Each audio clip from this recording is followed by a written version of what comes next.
Hey, all right, welcome back to Raff's Brain, a show about things that are interesting to me. I am your host, Raffety. Thank you so much for dropping by, coming to you today for a very special edition of the show. On vacation, on location here in the Outer Banks, OBX, Duck, North Carolina. Yes. It's a beautiful, beautiful morning here. Having a great start to the day. Just walking back from the Duck Cottage, which is a very, very iconic landmark in this quaint seaside town. They serve great coffee. They have nice little book selection. And boy, is it crowded. It's packed here Labor Day weekend. I don't know. Kind of people just trying to get the last ounce of summer in before the fall.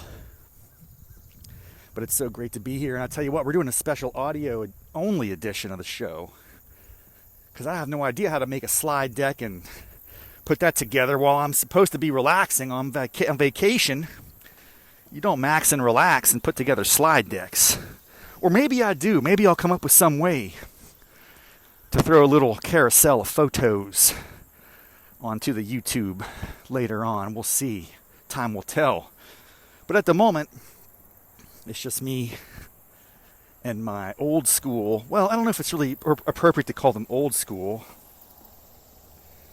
My headphones,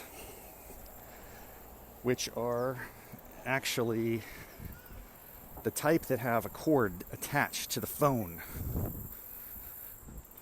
That's the variety of which I'm talking about, not the earbuds. You know, earbuds are a phenomenon and they're very popular, and I get it. And I've actually tried to use them a few times. But I just don't find that there's a universal ear print that fits my oral, what's it called? Aoral canal. What's that part of your ear that goes back to the eardrum? The canal, auditory canal, something like that. The circumference of the whole of my ear is unique. I suspect it's like a fingerprint, right? Everybody has a different. Everyone has a different size and shape and texture to their ear hole. So how can we expect a universal plug for earbuds? Of course we can't. That's absurd. So what I'm saying is I'm coming to you from the old school, wired, not wireless, ear microphone. Yes, that's what I'm using. And sometimes it doesn't always work out. But we're going to give it a shot. What's on tap? I've been thinking about this a little bit. I think there's maybe 3 things worth diving into in today's episode. First, on the trip down, I encountered a remarkable number of Vanity license plates, and it just struck me as a fantastic opportunity to rant a little bit about those highly, highly subjective pieces of property. Second, I have to confess, my beach attire and style may be lacking, may be inadequate in the eyes of some. I'm just who I am, folks. I don't try to dress it up, but it's possible that I wear socks and sneakers down to the beach. Now, that's apparently a faux pas of the nature that people might call you out for that. I don't know why. Don't ask me. I didn't write the rules. But apparently there's some parts of my style that need to be updated, shall we say. So we're going to talk about that a little bit. How does Raffety update in the year 2024? to be a better beachcomber. And then finally, I don't know what else there is to talk about. It's just going to be things that come off the top of my head. That's the Raff's brain style. We just let it go where it goes. Stream of consciousness is the way. Oh yes, we're going to bypass the stats. So, typically I might review the YouTube, the Buzzsprout, the TikTok, all the different downloads and views, and just kind of get a sense of where we are, but we're going to skip that today. I don't have easy access to the data. I also think it might be a segment that I start to bypass because, let's face it, who cares about that stuff other than me?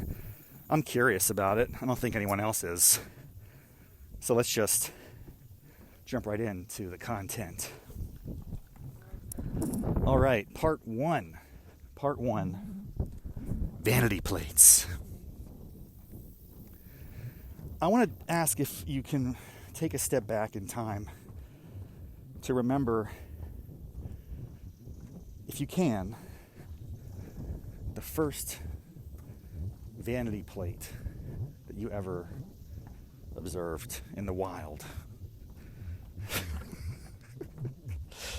Yeah, I know, me neither. I had a tough one with that. Oh. But they're out there. And I have to say something. I just happened to notice on the ride down. They seem to be ubiquitous, right? Do you agree with that statement? When did that happen? When did these things become so normal? It reminds me of tattoos, like back in the day. Tattoo. I don't know, man. That was a signal of something about your character. You're a badass. Only crazy people got tattoos, like prisoners, military warriors. I don't know. Truck drivers. It was definitely a thing. And I grew up in rural West Virginia. That's where I saw a kid giving himself a tattoo in class in 8th grade with a Bic pen and a guitar string. I'm not joking. I can't tell you what it was that he was drawing. I'm not sure he could either. But nevertheless, this guy was pretty tough. He was a tough kid. I mean, he's probably about 4 years older than me. I don't know how many times he'd been held back. He clearly had some temperament challenges. But yeah, this is back in the old days. 8th grade, integration. Let's take these gifted kids and put them in with the general population. I'm just kidding, man. It was a good time. Actually, I think there's something to be said for more egalitarian educational environments. I had no concept of that at the time, but now I certainly do appreciate the fact that I grew up around people that were in many ways very different than me, but that we were all equals in the eyes of the Buchanan Upshur Middle School. So yeah, vanity plates are common, they're ubiquitous, just the way that tattoos are a dime a dozen. I think there's probably a greater percentage of Americans that have tattoos than don't these days. I, just for the record, am untatted.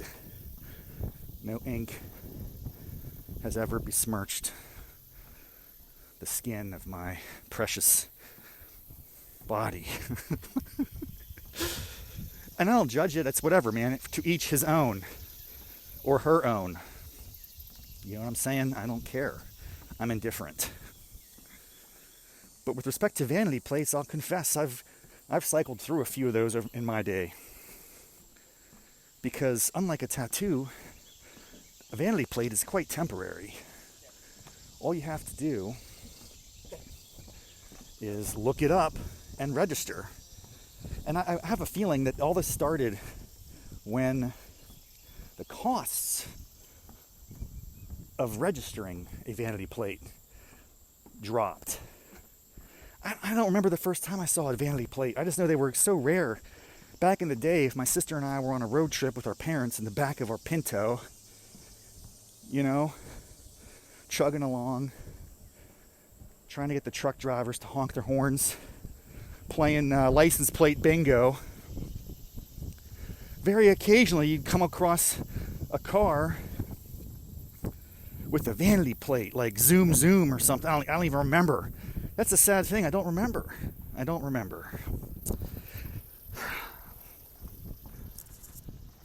I just know they were pretty rare. But for some reason, I just happened to have this awareness on our drive down here. It's about 4.5 hour voyage from Arlington, Virginia to Duck, North Kakalaki. And I just happened to see so many vanity plates from all over the land, different states, different countries even. There was like Canadian vanity plates, oy vey or something. I can't remember what that said. I was impressed. I was very impressed, but also equally distressed in my inability to read the vanity plate. And then, you know, it started to occur to me that maybe not all of these vanity plates are intended to be consumed outside the owner of the vehicle. It might be the initials of the mom, the dad, the kids. And you're sitting there trying to read like ALRNT, aren't learned. But ultimately what we're getting at is, it's something that someone paid extra to have. It's not a standard series of, randomly assigned letters and numbers. You can tell a vanity plate from a non-vanity plate. You can just, it's like, that old Supreme Court case with pornography. You know it when you see it. You know a vanity plate when you see it. Or is that just a special talent that I have alone? Is it like my mutant gift? What would my name be? Vanity Man. The Plate Man. I don't know, my friends. I just happen to see them everywhere. And I can interpret about a good 75%. I think my hit rate is pretty solid relative to the average bear. But every once in a while, you just get one that stumps you, and you chalk it up to the fact that maybe it's not something that driver wants you to interpret. It's not a trick. It's not a game. He's not substituted the letter 8 for the letter B, or the number 8 for the letter B. He's not substituted the number 1 for the letter L. Because people play those games, right? I had a vanity plate once. I thought it was very smooth, very sharp. And it was all premised on the specialty plates that were offered in the state of Virginia at the time, and I believe it's still one of the options. You go to the DMV on Virginia, you can choose from a wide array of license plate affiliations, like, of course, different branches of the military, different universities, different interests and passions, kayaking, bird watching. I mean, it runs the gamut. I got to give it up for the people at the Virginia Department of Motor Vehicles, because they have lots of options for the driving Virginians in the state. And I saw one on there that kind of struck me. It's a little outside the box. It got my attention. What do you think it was? Well, my friends, it was bowling. Yes, bowling, of all things. Has about 3 or 4 bowling pins, a bowling ball, and the word bowling on the plate. It's like an affinity plate. Now, I'm going to hit pause as I try to cross the busy street here in Duck, North Carolina. I'm just going to wait for... There we go. You never know. Gotta always be on the lookout. Wow, it's warm out. Whew. Oh, I made it. Across the street, I survived. feel like I'm a guerrilla warrior here, behind foreign territory, sneaking past the enemy. Anyway, bowling. Yes, bowling. Here's the thing, I'm not an avid bowler. I enjoy bowling, but I won't claim that I'm like a aficionado, that I bowl on the weekends. I'm in a league. I got my own ball. My finger holes are all sized. You know, like some serious bowlers are out there. It's not my jam. I respect it. To me, it was the opportunity to create a vanity plate that would be a little bit of a riddle. It was going to be the word, a single word. By the way, it's tough to create vanity plates because you have to be very attuned to the maximum number of letters and numbers that you can use. There's a limit. I think it's like 5 or 6. So you can't, write the preamble to the Constitution on there by any stretch. You have to be concise. You have to be sort of an economy of words and efficiency mindset. I like that part of it. But the single word that I wanted to put on the plate was what do you think? What would you put on a bowling license plate if you had 6 letters or numbers that would signal to a person who looked at it first, maybe confusion, and then if they're smart, if they have some awareness to connect the dots, they would slowly nod their head and have an epiphany, an aha moment, and go, dang, that dude is smart. That's funny. That's on point. How apropos. Standing O for the owner of that plate. I want to get to know this person. I want to take a picture of that. I want to tweet it out to my friends and followers and showcase to the world the genius of this individual, the purveyor of insight. Okay, if that's the emotional impact you're seeking, maybe you're never going to have a word or phrase that would fit. Because let's be honest, what I just suggested is absurd. No one ever gets that level of recognition for a vanity plate. But I don't know. I think it's good to aim high, Why not? Why can't we start judging people on their vanity plates, the quality, the cleverness, the wit? I think it's, it could be a proxy, at least, for something. If this person's trying to signal to the world an important message that they want to communicate to any passerby, why can't we start to step up a notch and, really think deeply about what this means?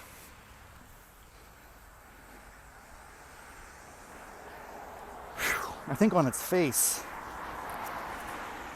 it probably means, well, the first thing it means, clearly, is I got money. Now, it used to mean that, because vanity plates probably used to cost a lot. I don't know what the registration fees were back in the day, but they were so rare. When you saw one, it was usually on a pimped out car. It was usually on a vehicle that you yourself would be proud to own, like an IROC Z or a Camaro. And it'd be like Rock You or something like that. Like, wow, that dude is living large. It usually was guys. That's an interesting research question we should explore. Vanity plates, the male to female distribution. I think initially, probably younger men were the purveyors, maybe wealthier men too. I don't know. Where is the social science on this? I don't know the literature, what people have discovered here, but bottom line is the first signaling mechanism is probably, hey, not only do I have a license plate in a car, but I have the ability to pay the state to arrange letters and numbers in a particular order to communicate something to the world. Because not only is my car a status symbol of my success, excellence, wealth, power, authority, social status, as it were, but I'm going to put the icing on the cake and the metallic cherry on top, as it were, through this vanity plate. So I think, certainly when I first came into the awareness of vanity plates, I would be like, man, you have a vanity plate, you got some dough. You're just throwing it around because, man, if you're spending it on that means you've already satisfied other, layers of the hierarchy of needs, right? You've got your security and safety needs met, food, shelter, clothing. You probably have a job. You might very well be on your path to self-actualization. I don't know if the love is going to be in there. It might be more like an absence of that in your life that would motivate you to put a vanity plate on. It varies from person to person, no judgment. But I had a vanity plate. What was the one word? I gave you some time. I was riffing a little bit there to give you time to think about your own choice. What would you do if you had a bowling license plate, 6 letters to communicate a phrase or word that would elicit a positive reaction from a select, enlightened audience? The word is abides. Abides, yes, that's what I said. A-B-I-D-E-S. If you know, you know. I-Y-K-Y-K, hashtag, that's a thing. If you don't know, I'll give you a quick explainer. If you ever watch a particular movie featuring the dude, he happens to like bowling, and he has a phrase where he says, "The dude abides. The dude abides." Now here was the funny thing. When I looked up abides initially, it wasn't available. So someone else had already seized that property. You can go on the Virginia DMV website and you can run a search. And the standard spelling, A-B-I-D-E-S, was already snagged. Drat. Someone was ahead of their time. Or was it that I was behind in the time? I don't know. Could be a combination. Someone else has a brain like Raffety. Now, whether or not they put it on a bowling tag, that's where I think I was going to be a differentiator, right? You could have the word abides on a Gadsden flag. I'm not sure that would match. Okay? Having it on the bowling themed license plate was really what made this perfect. Perfect. But I discovered, to my dismay, abides was already taken. But that's when you start pulling out different letter and number combos to see if you can still communicate the term abides through a different means. So for instance, what's a common way to do this? We all are familiar with it. If you have any awareness of, modern hip-hop culture, it's to substitute the letter Z for the letter S. So you could say abides, A-B-I-D-E-Z.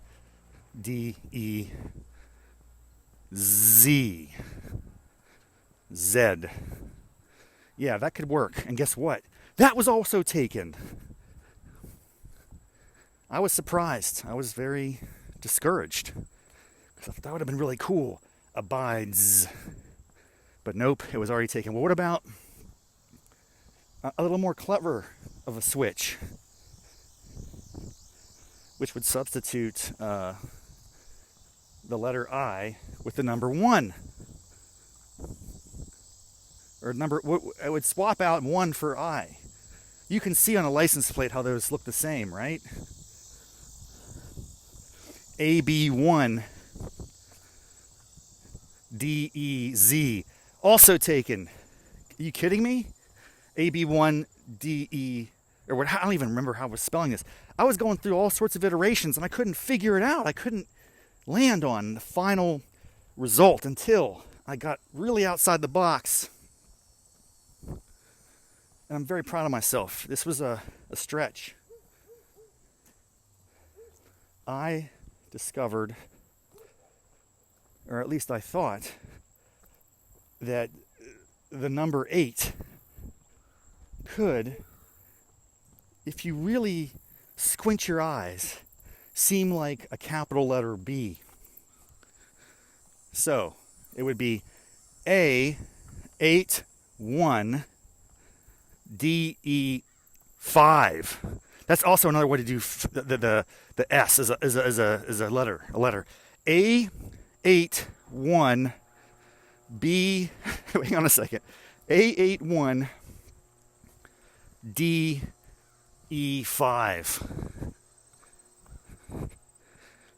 Yes, it was available. I got it. I snagged it. It only costs like $5. That's the beauty of these things. All what you've heard about vanity plates being this big thing, like only rich people get vanity plates. Man, you must be a roller. No, anybody can get them nowadays. The state is hungry for your money. They want it, and they're going to get it.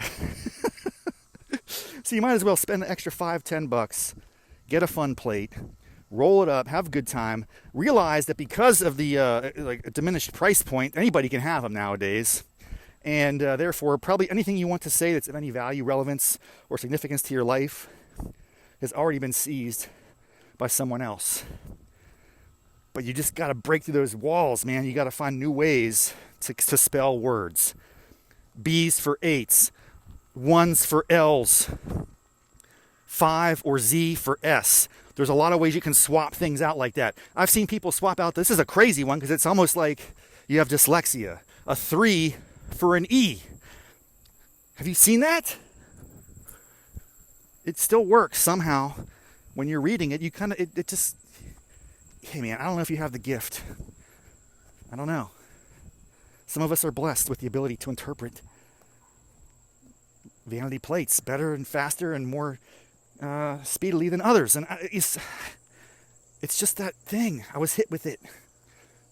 The Creator has tapped some of us to just have that awareness and knowledge and talent. It comes at the expense of many other things that would be much more useful in life. But hey, I'll take it. As I wind up this story about vanity plates, I would be remiss if I didn't say I had a flashback.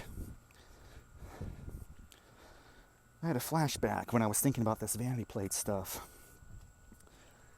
to an old TV show. And this is where I wondered, was this a sort of Mandela effect? Was I crazy? Am I losing my mind? Or was there at one point in time a game show about license plate interpretation? And you know how to do it. You got to hit up Google to check your facts. If it's on the internet, it's real, it's true, it's accurate, right? I Googled in, game show about license plates. Boom, first hit, Bumper Stumpers. Does anybody remember that game? Please tell me you've played Bumper Stumpers. Wow. That's a blast from the past. I'm going to have to go home and watch the back catalog of Bumper Stumpers and see if my talents and abilities are still with it, I didn't watch that a lot, but I know it was on the air. It certainly caught my attention. It certainly was one of those memories that had been filed away for decades, but it suddenly was sparked. My brain cells worked in a certain way that it was brought to my forefront in the tension of Raff's brain, and there again I put it in. And maybe I'll do a follow-up episode on this exclusively on the history of Bumper Stumpers. And imagine just I do think this is a funny idea. I could track down the creator of Bumper Stumpers. I could interview them. How'd you come up with such a great idea for a game show? It lasted for, I think, 3 seasons. I was looking on Wikipedia about it. Holy moly. 3 seasons of, I don't know how many episodes of contestants trying to decipher numbers and letters on license plates. Granted, they took a little bit of license, pun intended. They took a little license with the length of those license plate, numbers and such. Like, in reality, you only have 6, maybe 7 most. But if I recall, they had it was almost like a Wheel of Fortune length type stuff. So then it became almost like you're a code decipher at this point. You're like a wind talker, Turtles or tanks. T means a billion things. Yeah, you can imagine a show like that having vast appeal, but for a very short moment in time. And so, 3 seasons actually seems like probably 1 season too long. But maybe I can track down the creators, the writers, some of the more renowned contestants. I just saw an episode about Press Your Luck. Remember that one? What would you have to say when you hit the button? Stop! No whammies, no whammies, stop! And it'd be like 5,000 in a spin, yeah! A trip to Aruba, yeah! A sailboat, yeah! Or whammy!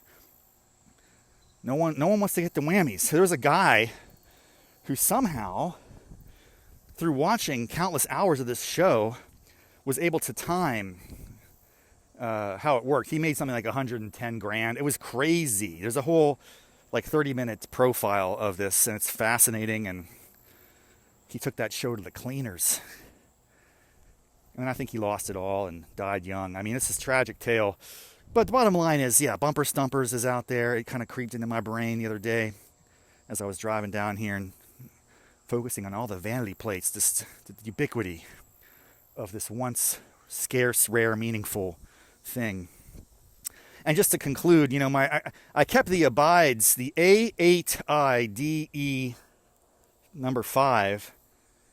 I had that for about a year. It drew more raised eyebrows than, knowing grins. No one understood it. I'm ahead of my time sometimes. I can't even understand the world. I get it. No, people were like, what is this, Raffety?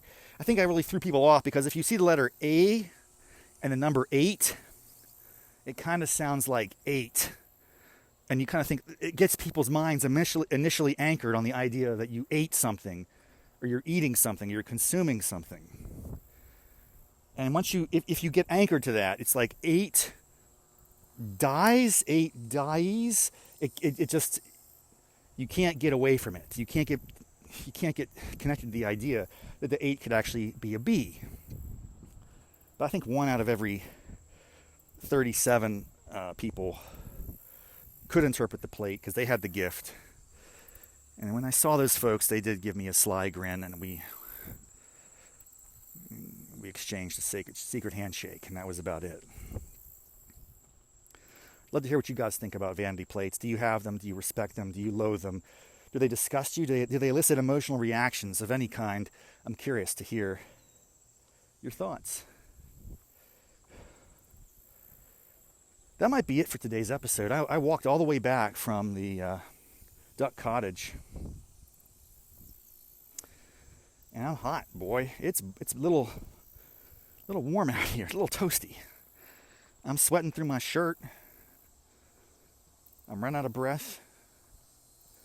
And it might be time to go into the AC, wrap up this episode. Maybe I'll make it a 2-parter. That sounds like a plan. See? I love it when everything comes together, man. Sometimes the best things happen when you don't even plan them out.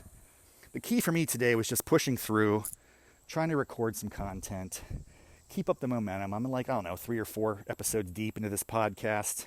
4.0 Raff's Brain. Thanks for being here on the journey. On the journey. Hope you enjoyed the show. We're going to come back later this week with more from the Outer Banks, more inane thoughts, ramblings, musings.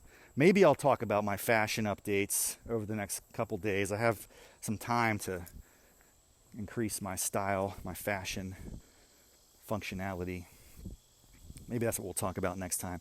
Also, keep an eye out for a couple episodes of hot yoga problems from the Outer Banks. Yes, I recorded one yesterday. I'll be posting this as a 3-part series in the near future. Keep an eye out for that. If you're not familiar with hot yoga problems, it's an offshoot of Raff's Brain podcast. It's also on this channel, as I just try to share with the world some of the things that I'm curious and interested about, my passions, my hopes, my dreams, my joys, the things that give me excitement, pleasure, fulfillment in life.